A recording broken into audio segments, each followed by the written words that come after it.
Everyone, welcome back to my channel. మేమైతే ఇప్పుడు పాండిచ్చేరికి వచ్చేసాము. సో ఫస్ట్ డే మేము ఎక్కడెక్కడికి వెళ్ళాము, ఏ ప్లేసెస్ చూసాము అన్నది మొత్తం ఈ వీడియోలో అయితే చూపిస్తాను. మేము వెళ్ళిన 2 ప్లేసెస్ని బాగా కవర్ చేసి డీటెయిల్గా ఎక్స్ప్లెయిన్ చేస్తాను. వెళ్ళింది అయితే first French colony and next అయితే రాక్ బీచ్ కోసం. ఆ రెంటిని చూపిస్తాను. సో మేమైతే రెడీ అయిపోయి బయలుదేరిపోయాము. వచ్చేటప్పుడే మేము బుక్ చేసుకున్న స్కూటీని అయితే తీసుకొని వచ్చేసాము బస్ స్టాండ్ నుంచే. మేము వచ్చింది బస్కు హైదరాబాద్ టు పాండిచ్చేరి. అక్కడ నుంచి బస్ స్టాండ్లోనే స్కూటీని కలెక్ట్ చేసుకొని వచ్చేసాము. ముందే బుక్ చేసుకున్నాము అక్కడ నుంచి. సో ఫస్ట్ అయితే ఇక ఫ్రెంచ్ కాలనీకి వచ్చేసాము. చాలా బాగా అనిపించింది. ఒక్కొక్క ఇల్లు ఇలా ఒక్కొక్క కలర్స్లో ఉంటాయి. ఇక్కడికి ఎందుకు వచ్చామంటే ఇక్కడ ఒకటే ప్లేస్లోనే మనం చాలా ప్లేసెస్ని అయితే కవర్ చేసేయచ్చు. ఏవేవంటే ఫస్ట్ ఫ్రెంచ్ కాలనీ వచ్చేస్తే కాలనీ మొత్తం చుట్టేసుకొని చూసి తర్వాత రాక్ బీచ్ దగ్గరికి వెళ్తే అక్కడ Mahatma Gandhi statue, rock beach అన్నీ పక్కనే ఉంటాయి. సో ఈ ఫ్రెంచ్ స్ట్రీట్ మొత్తం ఇలా కలర్ఫుల్గా ఉంటుంది. చాలా ఫొటోస్ అండ్ వీడియోస్ తీసుకోవడానికి కూడా చాలా ఏదో కొత్తగా ఓపెన్ అయిన రిసార్ట్ గురించి అడ్వర్టైజ్మెంట్ అలా స్క్రీన్ వేసి చూపిస్తున్నారు ఆటో వెనకాల. చాలా బాగా అనిపించింది అది. సో ఇక నెక్స్ట్ అయితే ఇక కాలనీ మొత్తం చుట్టేసాము. స్కూటీ ఒక చోటు పెట్టి కాసేపు ఇలా ఫొటోస్ వీడియోస్ అయితే తీసుకొని నెక్స్ట్ అయితే మళ్ళీ స్కూటీలోనే తిరిగేసాము. ఎక్కువ హడావిడి లేకుండా ప్లేసెస్ అన్ని చూడాలనుకున్నాము. సో ఒక్కో ప్లేస్లోనూ చాలా టైం అయితే స్పెండ్ చేసాము. అర్జెంట్ లేకుండా. టిఫిన్ అయితే మేము ఆల్రెడీ వచ్చేటప్పుడు చేసుకొని వచ్చేసాము. లేకుంటే ఇక్కడ మంచి బ్రేక్ఫాస్ట్ అయితే వద్దు, నైట్ డిన్నర్కి వచ్చేద్దాం ఇక్కడికే కేవ్స్కి అని అనుకున్నాము. ఇక తర్వాత అయితే ఇలా స్కూటీలోనే వెళ్తూ ఏరియాస్ అయితే అన్నీ చూసుకుంటూ వెళ్ళాము. ఈ ఫ్రెంచ్ స్ట్రీట్ అంతా ఒకవైపు లెఫ్ట్లో ఉంటే రైట్ సైడ్ మొత్తం బీచే ఉంటుంది. సో ఏ ఏరియా నుంచి ప్రతి లైన్కి ఇలా వెళ్ళే టైంకి అటు సైడ్ బీచ్ కనిపిస్తుంది. అది రాక్ బీచ్. సో ఇక్కడ చాలా బాగా అనిపించి ఇక్కడ మళ్ళీ స్కూటీ అయితే ఆపేసి కొన్ని ఫొటోస్ అండ్ వీడియోస్ తీసుకున్నాము. మనకు చాలా కొత్తగా అనిపించి ఇలా ఫొటోస్ వీడియోస్ తీసుకుంటూ ఉంటాం, కానీ పాపం వాళ్ళ ఇంట్లో వాళ్ళు ఎంత ఇబ్బంది పడతారో అయితే తెలియదు. నేను చూసినంత వరకు ఎవ్వరు బయటకు అయితే రావట్లేదు.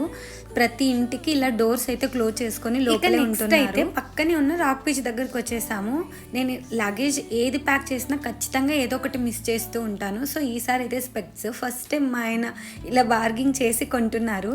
ఒరిజినల్ బ్రాండింగ్ కాదు, చాలా రీజనబుల్ ప్రైస్లోనే తీసుకున్నాము. స్కూటీ అక్కడ బయట వదిలేసి అయితే వచ్చేసాము. ఇక్కడ ఎంట్రీ ఫీజు కూడా లేదు, ఎంతసేపు అయినా టైం స్పెండ్ చేయొచ్చు చాలా హ్యాపీగా. బీచ్ పక్కన వాకింగ్కి ఇలా రోడ్డే వేయించేశారు, చాలా బాగా. అందులోనూ ఈ రాక్ బీచ్ 24/7 ఉంటుందంట. ఎప్పుడు ఓపెన్లోనే ఉంటుంది. మీరు ఈవినింగ్, నైట్, డే ఎప్పుడైనా రావచ్చు.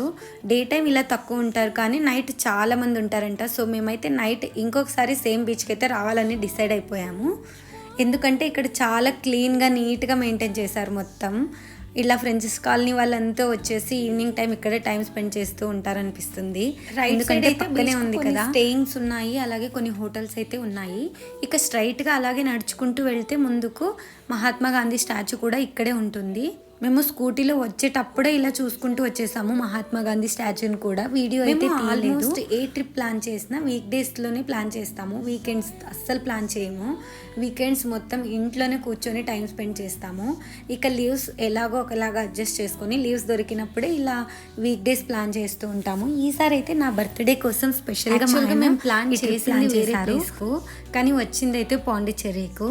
ఎలాగో ఇక ఈ పాండిచ్చేరి మేము చూడలేదు కాబట్టి ఇక 2 days మొత్తం ఎక్స్ప్లోర్ చేసి ఇక 1 day కోసం మాత్రం ఇంకొక ప్లేస్. యాక్చువల్గా పాండిచ్చేరి బెంగళూరుకే దగ్గర ఉంది హైదరాబాద్తో పోల్చితే, కానీ మేము బెంగళూరులో ఉన్నప్పుడు వెళ్ళడానికి కుదరలేదు. అందుకని ఇక హైదరాబాద్ నుంచే వచ్చేసాము. 700 kilometers ఉంది, more than 700 I think from Hyderabad to Pondicherry. Still మేము ఇంకా బస్కే టికెట్ బుక్ చేసుకొని అయితే వచ్చేసాము. బికాజ్ కార్లో అయితే ఇంత దూరం డ్రైవ్ చేసుకుంటూ రావడానికి ఒక రోజు మొత్తం జర్నీలోకి వెళ్తుంది వచ్చేటప్పుడు. ఇక రిటర్న్ వెళ్ళేటప్పుడు కూడా ఒక రోజు మొత్తం జర్నీకి అయిపోతుంది.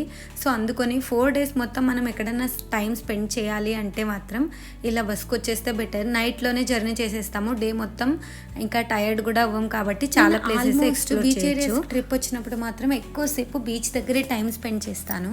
సో నెక్స్ట్ మాత్రం మేము ఎక్కడెక్కడికి వెళ్ళామన్నది నెక్స్ట్ వీడియోస్లో పోస్ట్ చేస్తాను. Please do subscribe my channel. మీరు పాండిచ్చేరి వెళ్ళాలనుకున్నా, ఏదైనా డౌట్స్ ఉన్నా కామెంట్ చేయండి.